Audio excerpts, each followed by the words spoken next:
అయ్యో నా మతిమండ ఈ మధ్య నిజంగానే నాకు మతిమరపు ఎక్కువైతున్నది. ఇగో ఇంకో ముచ్చట ఉన్నది, అది చెప్పడే మర్చిపోయినా. ఈ వార్త చూడుర్రా సార్. హగ్గ దేవుణ్ణి పూజించినట్లు కుక్కను పూజిస్తుర్రు, ఇంతకు ముచ్చటేంది అని అనుకుంటుర్రా? జగిత్యాల పట్టణంలో ఉన్న తులసీనగర్ లో ఉండే ఆకుల నాగరాజోళ్ళ ఇంట్లే సాదుకుంటుర్రట ఈ కుక్కను. పేరు జూలట. ముద్దుగా ఖుషీ పాప అని కూడా పిలుచుకుంటారట. సరే ఏమన్నా పిలుచుకొని గాని పూజ ఏంటికి చేస్తుర్రయ్యా అనంటే గీ ఇంటోళ్లకు దగ్గరోళ్ళైన ఆల్మగళ్ళు గీ నడుమనే కాశీకి పోయి వచ్చిర్రట. అట్లా కాశీ యాత్ర పోయి వచ్చినాక కాలభైరవునికి పూజలు చేస్తే మంచి జరుగుతుందని నమ్మికనట.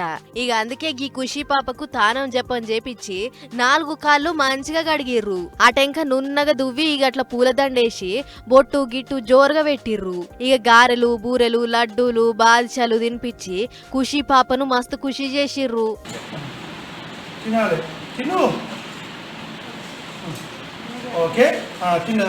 బుడ్డ పిల్లగానికి తినిపించినట్లు తినునాని చిన్న తండ్రి అని అనుకుంటా బుద్గరిచ్చి పెట్టిర్రు. జర్రంత నిమ్మలంగా పెట్టే అన్న ఆయనత కుత్కెగిన అడగల.